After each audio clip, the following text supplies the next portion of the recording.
If you release 20 songs or more and every release feels like you're starting over, you probably think you need better content or the algorithm isn't pushing your music. So you tend to just release another song, build content around it again until you realize that it's been a year and you're in the same spot that you were in the beginning.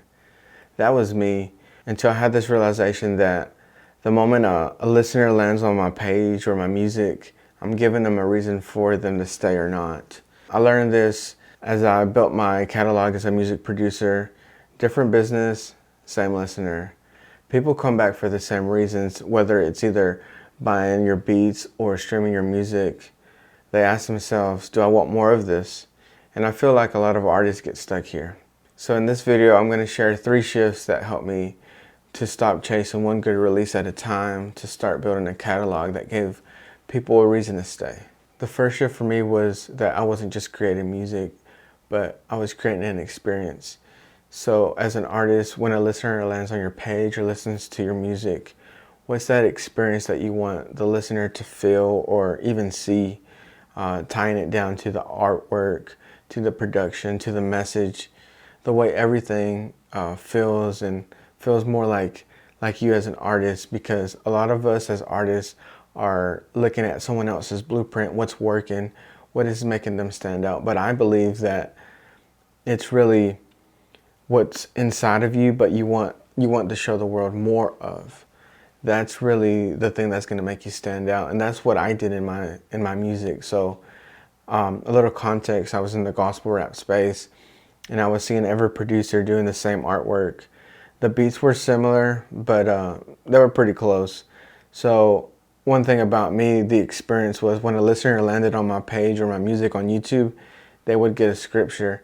And I did that on every single song, up to like 200 songs. And I wanted you to experience something the moment you landed on my page. So you weren't never going to forget the moment you landed on Brandsanmusic, that this is what you were going to get. I tied that into the visuals and my music, and I felt like it made people feel something. So go back to what you have and look at what you want people to experience. So the second shift was giving myself a filter when it came down to creating and releasing. So there's 2 questions you need to ask.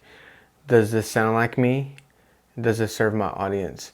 And if those 2 questions are yes, you need to create and release. So use that as a filter to make the best music that is true to yourself and that serves your audience. And if you do those 2 things, that just helps build a stronger catalog. And I found that in my experience as a producer, that it's just a perfect system for creating and releasing. Those 2 questions. Does it sound like me? Just to give more of a reference or an example is it true to myself? Am I happy with when I release it? It could be that. Does it sound like me? Does it serve my audience? It goes back to, who is this music for? What's the message that I want to convey?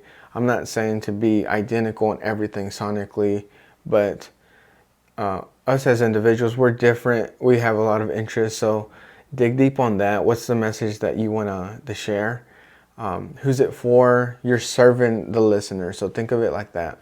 And those 2 questions will just make for a stronger catalog that just builds for a long time. The third shift was learning to build on what was already working. So what do I mean by that? So when you start releasing a lot of songs, or in this case, you probably release 10 to 20 or even more.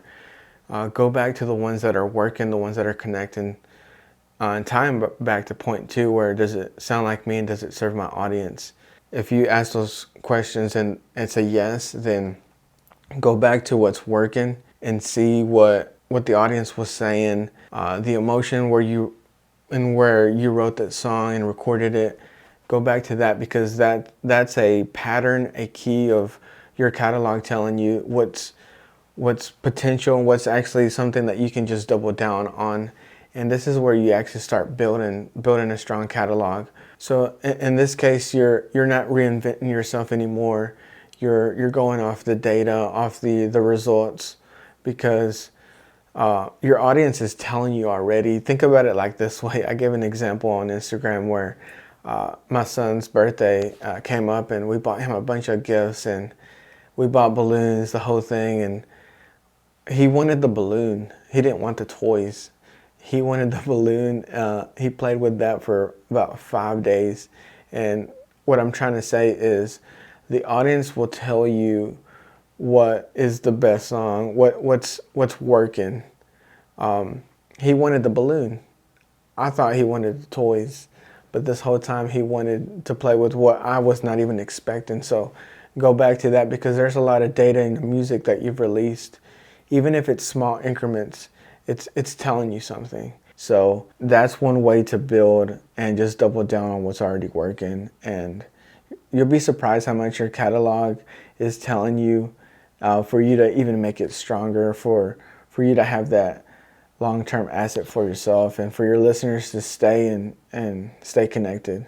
If this video helped you look at your music differently, and you're serious about building a catalog that brings people back to it every single time, I'd love to help.